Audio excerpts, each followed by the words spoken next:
എല്ലാവർക്കും നമ്മുടെ പുതിയ വീഡിയോയിലേക്ക് സ്വാഗതം. ഇന്നത്തെ നമ്മുടെ റെസിപ്പി മൈദയും ഒരുപാട് ഓയിലൊന്നും ഉപയോഗിക്കാതെ വളരെ സിമ്പിളായിട്ട് വളരെ കുറഞ്ഞ ചേരുവയിൽ നമുക്ക് ചെയ്തിട്ടെടുക്കാൻ പറ്റിയൊരു ഹൽവയാണ് കേട്ടോ. സാധാരണ നമ്മൾ ഉണ്ടാക്കുന്ന ഒരു ഹൽവയുടെ പകുതി പോലും പണിയില്ല കേട്ടോ. ഇത് വളരെ സിമ്പിളായിട്ട് എന്നാലും നല്ല ടേസ്റ്റിൽ തയ്യാറാക്കിയിട്ട് എടുക്കാൻ പറ്റിയൊരു സൂപ്പർ സോഫ്റ്റ് ആയിട്ടുള്ള ഹൽവയാണ്. അപ്പോൾ അതിൻ്റെ റെസിപ്പി ഒന്ന് കണ്ടു നോക്കാം.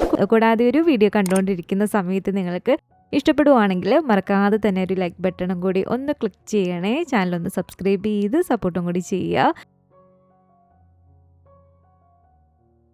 അപ്പോൾ അതിനായിട്ട് നമുക്ക് ഇതുപോലെ ആദ്യം തന്നെ വേണ്ടത് അരക്കപ്പളവിൽ കോൺഫ്ലോർ ആണ് കേട്ടോ. ഇതുപോലെ അരക്കപ്പളവിൽ കോൺഫ്ലോർ നമുക്ക് ഈ ഒരു പാത്രത്തിലേക്ക് ഇട്ട് കൊടുക്കാം. ഇനി ഇതിലേക്ക് 250 ml ഈ ഒരു കപ്പിൽ കറക്റ്റ് നമുക്ക് 1.5 കപ്പളവിൽ വെള്ളം കൂടി ഒഴിച്ചു കൊടുക്കാം. എന്നിട്ട് നന്നായിട്ട് ഇതുപോലെ ഒന്ന് മിക്സ് ചെയ്തിട്ടെടുക്കുക. മിക്സ് ചെയ്യുന്ന സമയത്ത് കോൺഫ്ലോർ ആയതുകൊണ്ട് കുറച്ചൊരു കട്ടി ഉണ്ടാവും. നല്ലപോലെ ഒട്ടും തന്നെ കട്ടകളില്ലാതെ ഇതുപോലെ നമ്മളൊന്ന് മിക്സ് ചെയ്തിട്ടെടുക്കുക. അപ്പോൾ നന്നായിട്ട് ഇതുപോലെ ഒന്ന് മിക്സ് ചെയ്തെടുത്തതിന് ശേഷം അത് നമുക്കൊന്ന് മാറ്റി വെക്കാം.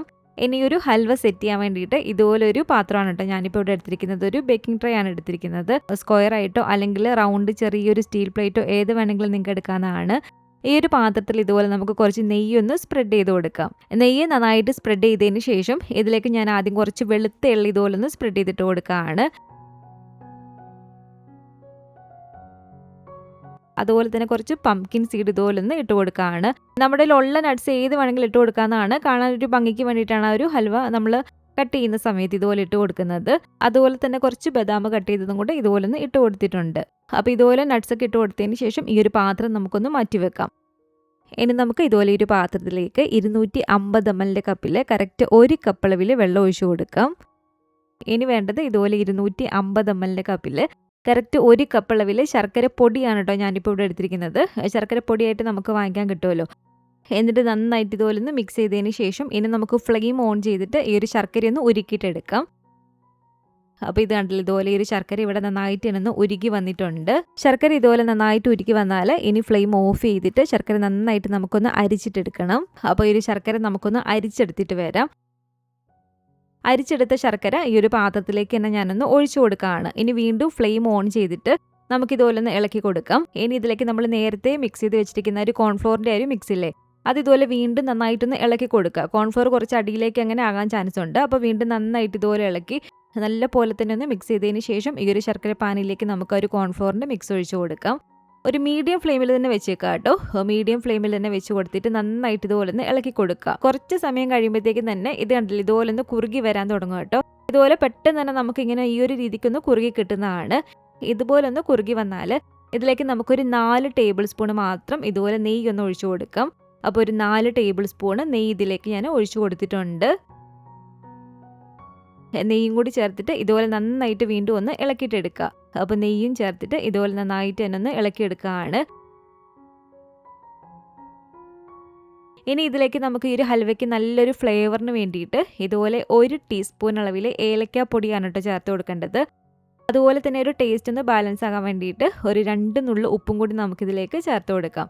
എന്നിട്ട് വീണ്ടും നന്നായിട്ട് ഇതുപോലെ ഒന്ന് ഇളക്കിയിട്ടെടുക്കുക. ഇതുപോലെ നന്നായിട്ട് ഇളക്കി ഈ ഒരു ഹൽവ നമ്മൾ കഴിക്കുന്ന സമയത്ത് കുറച്ചും കൂടി നല്ലൊരു ടേസ്റ്റ് കിട്ടാൻ വേണ്ടിയിട്ട് ഒരു 3-3.5 ടേബിൾ സ്പൂൺ അളവിൽ ഇതുപോലെ ഞാൻ നട്ട്സ് ചേർത്ത് കൊടുക്കാണ് കേട്ടോ. ഞാനിപ്പോൾ ഇതിലേക്ക് ഒരു കാഷ്യൂനട്ട് ചെറുതായിട്ട് അരിഞ്ഞതും അതുപോലെ തന്നെ ഒരു ബദാം ചെറുതായിട്ട് അരിഞ്ഞതും കൊണ്ടാണ് ചേർത്ത് കൊടുക്കുന്നത്.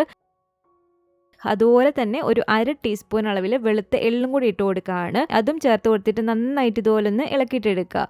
ഇതിൻ്റെ ഒരു ഏകദേശം ഒരു കുക്കിംഗ് ടൈം വരുന്നത് ഒരു 15 to 20 മിനിറ്റ് ആണ് കേട്ടോ. ഒരു 15 to 20 മിനിറ്റ് നമ്മൾ മീഡിയം ടു ലോ ഫ്ലെയിമിൽ മാറ്റി മാറ്റി ഇട്ട് കൊടുത്തിട്ട് ഇതൊന്ന് ഇളക്കിയിട്ടെടുക്കുക.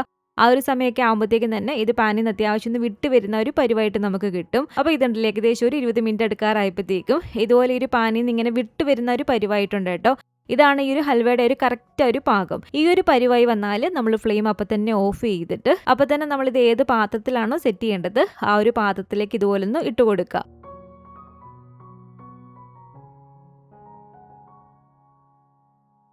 മുകൾ ഭാഗം ഇതുപോലെ നന്നായിട്ടൊന്ന് ലെവൽ ചെയ്തതിന് ശേഷം ഇത് നമുക്ക് പെട്ടെന്ന് തന്നെ ഉറച്ച് കിട്ടുന്നതാണ്. ഏകദേശം ഒരു 1/4 മണിക്കൂറിനുള്ളിൽ ഇത് ഉറച്ച് കിട്ടുന്നതാണ്. എന്നിരുന്നാലും ഒരു 1.5 മണിക്കൂർ നമുക്കിത് വെക്കാം. എനിക്കിപ്പോൾ ഇത് കറക്റ്റ് ഒരു 3/4 മണിക്കൂർ ആയപ്പോഴത്തേക്കും തന്നെ അതിൻ്റെ ചൂടൊക്കെ പോയി നല്ല പോലെ തന്നെ ഉറച്ച് കിട്ടിയിട്ടുണ്ടായിരുന്നു. അപ്പോൾ ഒരു 1.5 മണിക്കൂറിന് ശേഷമാണ് ഞാനിപ്പോൾ ഇത് എടുക്കുന്നത്. അപ്പോൾ ഒരു 1.5 മണിക്കൂറിന് ശേഷം ഒരു പാത്രത്തിൽ ഒരു കട്ടിംഗ് ബോർഡിൽ ഇതുപോലെ നമ്മളൊന്ന് മറിച്ചിട്ട് കൊടുക്കുക. ഇതുപോലെ ഞാനൊന്ന് കട്ട് ചെയ്തും എടുത്തിട്ടുണ്ട്. ഇത് കണ്ടില്ല, നല്ല അടിപൊളിയായിട്ട് തന്നെ നമ്മുടെ ഈ ഒരു വളരെ സിമ്പിളായിട്ട് നമുക്ക് ചെയ്തിട്ടെടുക്കാൻ പറ്റിയ ഒരു കറുത്ത ഹൽവ ഇവിടെ റെഡി ആയിട്ടുണ്ട് കേട്ടോ. സാധാരണ നമ്മളൊരു മൈദയുടെ ഹൽവയൊക്കെ ചെയ്യുന്ന സമയത്ത് ഒരുപാട് ഓയിൽ വേണം, ഓയിലിട്ട് ഇങ്ങനെ വരട്ടിയല്ല ഉണ്ടാക്കുന്നത്. ഇത് നമുക്ക് വളരെ സിമ്പിളായിട്ട് ചെയ്തിട്ടെടുക്കാൻ പറ്റിയ എന്നാൽ നല്ല ടേസ്റ്റി ആയിട്ടുള്ളൊരു സിമ്പിൾ ഹൽവയാണ് കേട്ടോ. അപ്പോൾ ഈ ഒരു രീതിക്ക് നിങ്ങളൊന്ന് ചെയ്ത് നോക്കുക, നിങ്ങൾക്ക് തീർച്ചയായിട്ടും ഇഷ്ടപ്പെടും.